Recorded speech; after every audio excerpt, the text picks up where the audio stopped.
जय हिंद दोस्तों। आज हम आप लोग को एक नए विषय इतिहास से रिलेटेड आज हम आपको बताने जा रहे हैं। तो चलिए शुरू करते हैं आज का क्लास।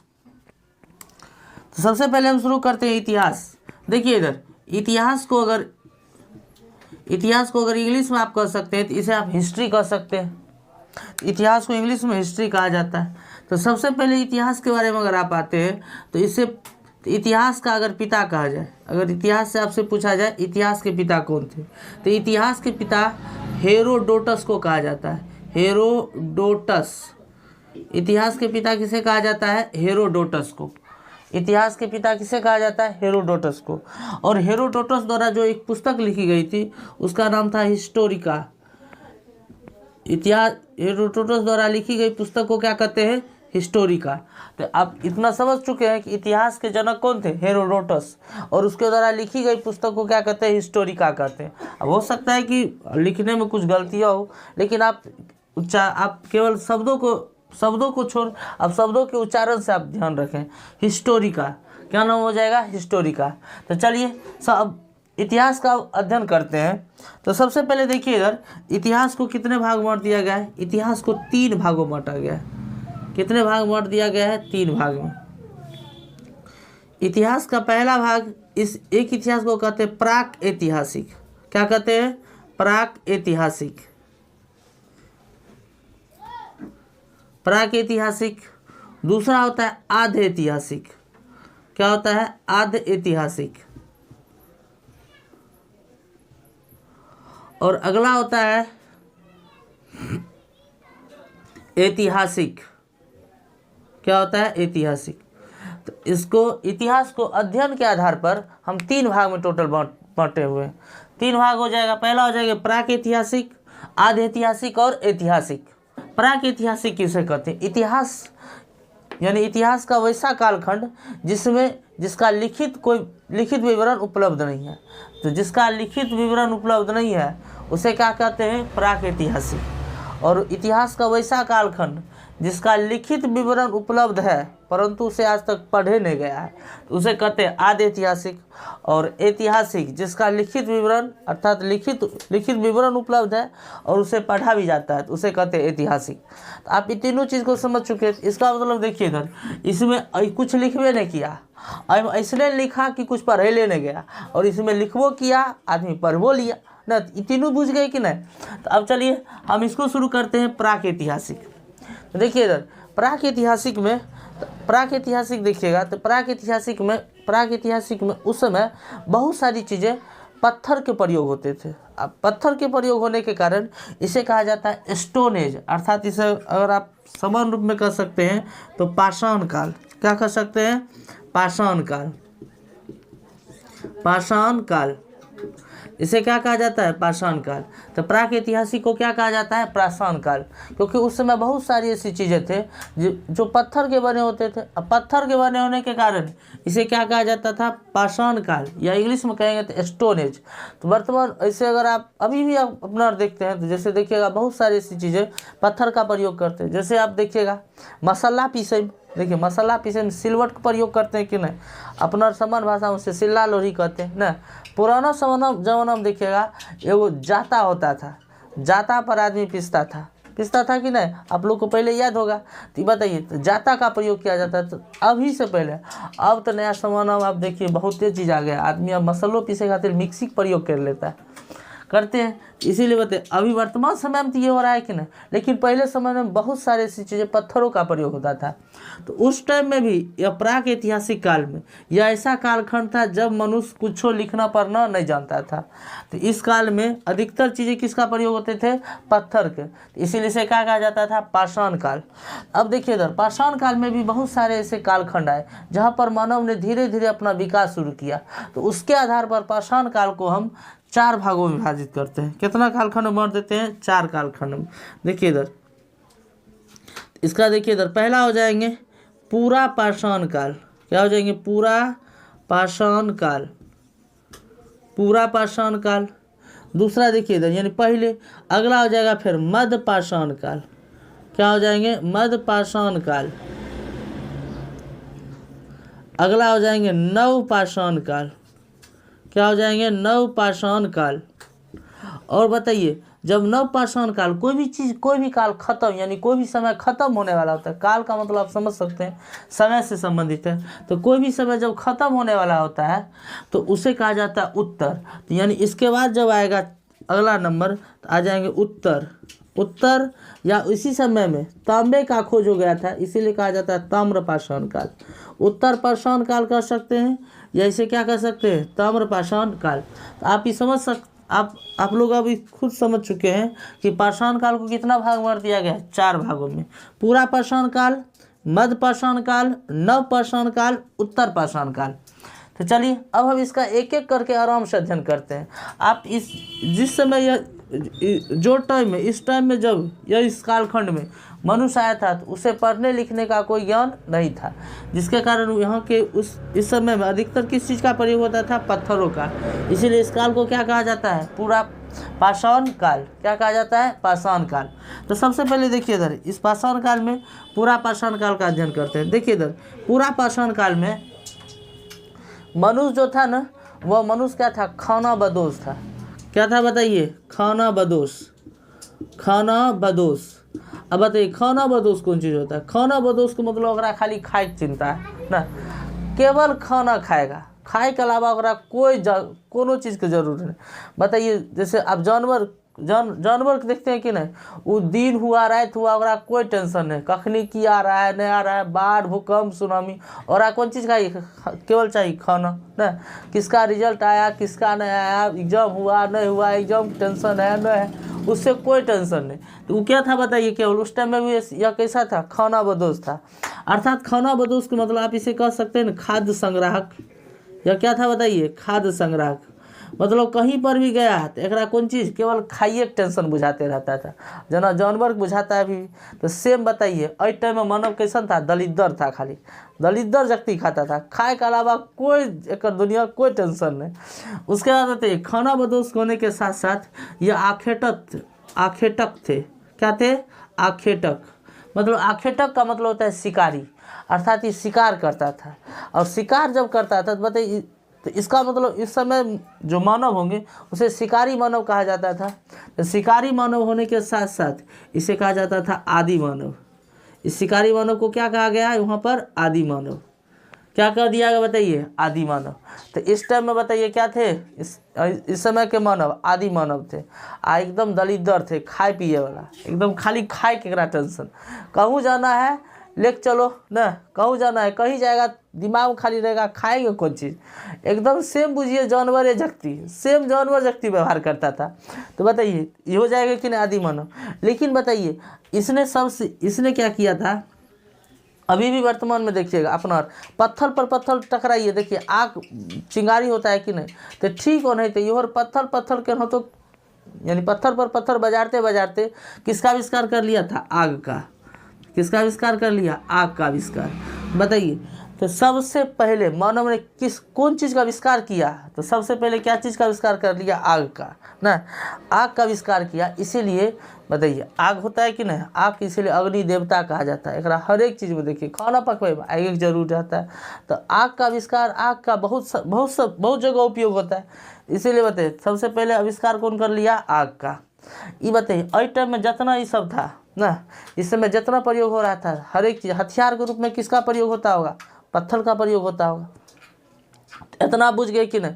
तो इस जब पूरा पाषाण काल में मानव कैसा था, खाना बदोश था, आखेटक था यानी शिकारी था, वो आदि मानव था उस टाइम में। और किसका आविष्कार किया सबसे पहले, आग का। तो मनुष्य द्वारा आविष्कार किया गया प्रथम वस्तु यानी प्रथम चीज़ क्या था, आग था। चलिए आगे बढ़ते हैं अब हम मध्य पाषाण काल में। किसमें बढ़ते हैं, मध्य पाषाण काल में। देखिए इधर मध्य पाषाण काल में क्या हुआ था, मध्य पाषाण काल में पहले जो इससे पहले में इस पूरा पाषाण काल में इसके औजार बड़े बड़े हुआ करते थे। उसमें क्या हुआ, औजार जो इसका था ना, हथियार जो कह सकते हैं, वह सब हथियार क्या हो गए, छोटे छोटे होने लगे। तो हथियार छोटे छोटे होने के कारण इस काल को माइक्रोलिथ कहा जाता है। क्या कहा जाता है, माइक्रोलिथ। इस काल को किस नाम से भी जानते हैं, माइक्रोलिथ काल के नाम से भी जानते हैं। इसे कौन सा काल कहा जाता है, माइक्रोलिथ। और इसमें सबसे एक महत्वपूर्ण काम शुरू किया, अंत्योष्ठी। कौन सा कार्यक्रम शुरू किया? अंत्योष्ठी कार्यक्रम। कौन सा कार्यक्रम शुरू किया बताइए? अंत्योष्ठी। अंत्योष्ठी कार्यक्रम का मतलब होता है कि अंत्योष्ठी कार्यक्रम का मतलब होता है अंतिम संस्कार। अंतिम संस्कार का मतलब अगर कोई मर गया उसको क्या करना है? जलाना है कि दफनाना है कि गाड़ना है कि फेंकना है कि करना है? खिलाना पिलाना मतलब या किसी को मतलब लाश को फेंक देना है। तो इस टाइप का कार्यक्रम सबसे पहले शुरू किया। तो बताइए, आप याद रखिएगा, अंत्योष्ठी कार्यक्रम कब शुरू किया बताइए? मध्य पाषाण काल में। तो मध्य पाषाण काल में इन्होंने सबसे पहले कौन सा कार्यक्रम शुरू किया? अंत्योष्ठी कार्यक्रम। अपने और जानते हैं कि अंत्योष्ठी कार्यक्रम हिंदू धर्म का सबसे अंतिम अंत्योष्ठी मतलब होता है अंतिम संस्कार। तो अंतिम संस्कार होता है, आप लोग जानते हैं कि हिंदू धर्म में कुल 16 संस्कार होते हैं। कितना संस्कार होते हैं? कुल 16। और अंतिम संस्कार क्या होता है? दाह संस्कार। क्या होता है? दाह संस्कार होता है। इसीलिए अंत्योष्ठी कार्यक्रम इस समय शुरू कर दिया। अब यहाँ पर हम आपको बताते हैं नवपाषाण काल। तो नवपाषाण काल में सबसे पहले मानव ने क्या किया? खेती किया। क्या किया? खेती किया। और जब खेती करेगा घर अस्थाई होना जरूरी है कि नहीं? तो इसमें सबसे पहले क्या किया? अस्थाई निवास। क्या किया? अस्थाई निवास अर्थात अस्थाई आवास, मतलब अस्थाई रहना शुरू किया। अब बताइए, जब अस्थाई रहेगा तो कोई न कोई एकरा सामने में बताइए, जब आदमी अस्थाई रह जाता है तो कोई न कोई बताइए कोई न कोई जानवर ओकरा साथ रहेगा कि नहीं? बताइए, तो मानव आदमी के सबसे बेसी चमचागिरी कौन करता है? कुत्ता ना।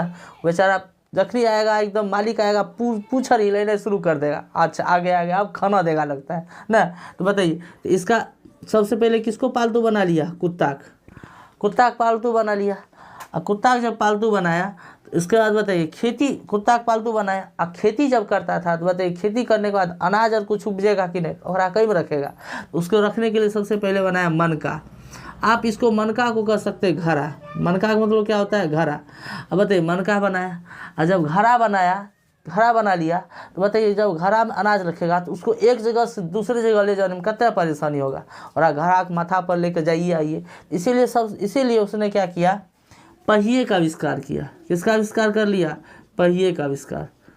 किसका आविष्कार किया? पहिए का आविष्कार कर लिया। पहिए का आविष्कार कर लिया।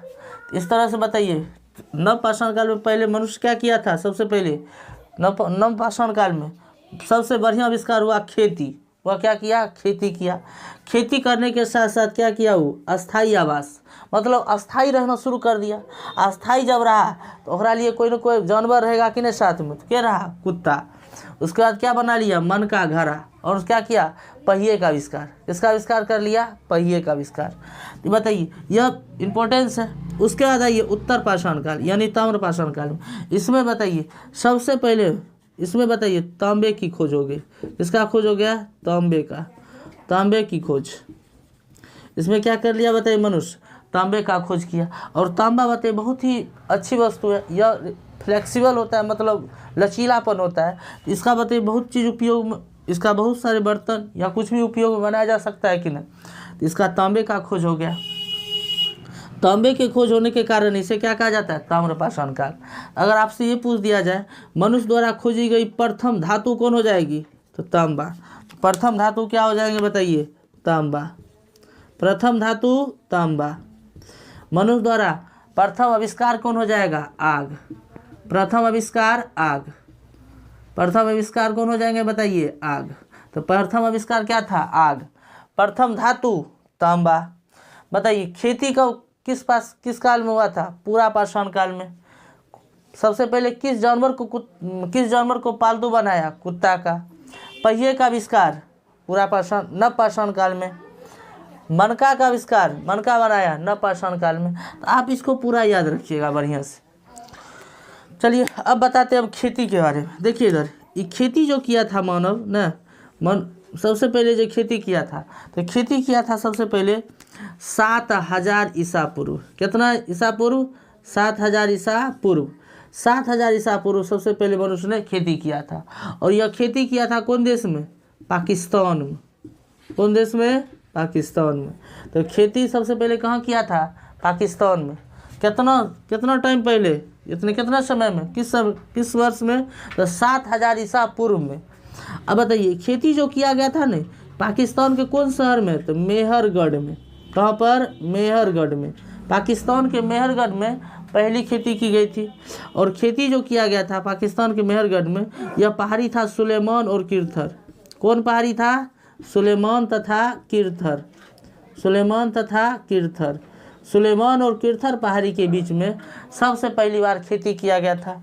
तो बताइए, आज जब खेती करेगा तो कौन फसल पहले बोएगा? तो सबसे पहले बोया गया था जौ और गेहूँ। कौन बोया गया था? जौ और गेहूँ। बताइए, ये दोनों में देखिए बेसी ताम झाम नहीं होता है, लेकिन प्रथम फसल अगर पूछ देगा आपसे, पूछेगा प्रथम फसल कौन बोया गया था? तो जौ। प्रथम फसल कौन बोया गया था? जौ। क्योंकि बताइए गेहूं से भी बढ़िया होता है कौन चीज़? जौ। इसमें भी ज़्यादा कुछ जरूरी, गेहूं से और आसान होता है बोना, ये जल्दी उगी हो जाता है। तो प्रथम फसल कौन था? जौ था। कितना हजार साल पहले? 7000 ईसा पूर्व। कितना वर्ष पहले? 7000 ईसा पूर्व। कहाँ पर किया गया था? पाकिस्तान में। जगह कौन था? मेहरगढ़। कौन कौन पहाड़ी के बीच? तो सुलेमान तथा किरथर पहाड़ी के बीच। कौन पहाड़ी के बीच? सुलेमान और किरथर पहाड़ी के बीच। बताइए कौन फसल था? तो जौ तथा गेहूँ। प्रथम फसल जौ। प्रथम फसल जौ। प्रथम आविष्कार आग का। प्रथम जानवर, पालतू बनाना जानवर कुत्ता। प्रथम मनुष्य द्वारा खोजी गई धातु तांबा। तो इस तरह से क्या हो जाएंगे? इस तरह से क्या किया गया? आविष्कार कर लिया गया। इसमें देखिए इधर, इसके बाद अगर आपसे ये पूछेगा कि बताइए जौ और गेहूँ तो मिल ही गया, पूछेगा चावल का प्रथम साक्ष्य कहाँ मिला था? चावल का प्रथम साक्ष्य, तो चावल का प्रथम साक्ष्य मिला था कोल्डिहवा में। कहाँ मिला था? कोल्डिहवा में। कोल्डिहवा, ये कोल्डिहवा जो है इलाहाबाद के नज़दीक है। कहाँ पर है? इलाहाबाद के नज़दीक। कोल्डिहवा कहाँ है बताइए? इलाहाबाद के नज़दीक है। अगर आपसे ये पूछेगा चावल का साक्ष्य कहाँ मिला, तो इलाहाबाद के कोल्डिहवा में। जौ और मनुष्य द्वारा की गई प्रथम फसल कौन हो जाएंगे? जौ। खेती सबसे पहले कब किया गया था? तो 7000 ईसा पूर्व। कहाँ पर? पाकिस्तान देश में। कौन जगह पर? तो मेहरगढ़ में। कौन पहाड़ी के बीच? तो सुलेमान और किरथर। सुलेमान और किरथर। अगर आप लोग इतना समझ चुके हैं, उसके बाद देखिए इधर, उत्तर पाषाण काल में तांबे की खोज। तो मनुष्य द्वारा खोजी गई प्रथम धातु कौन? तांबा।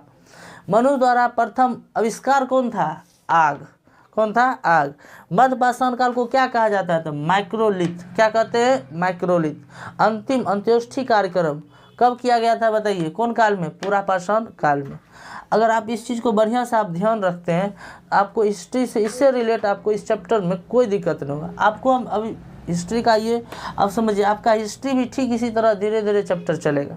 जैसे आपको बायोलॉजी क्या कहते हैं, ज्योग्राफी में आपको हम बता रहे हैं, तो ठीक इसी तरह हिस्ट्री चलेगा।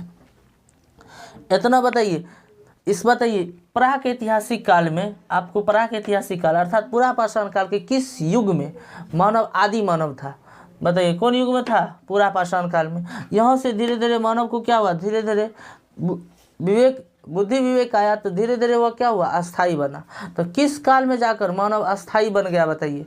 तो नव पाषाण काल में। कब बन गया? नव पाषाण काल में।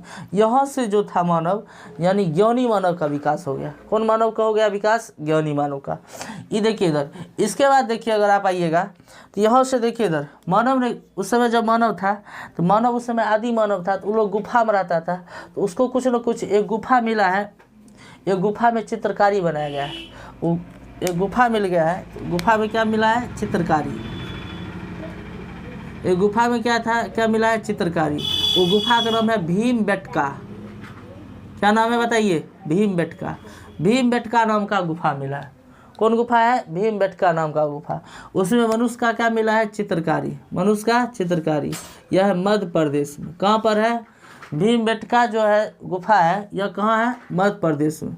और मध्य प्रदेश के रायसीना जिला में। कौन जिला है बताइए? रायसीना जिला में।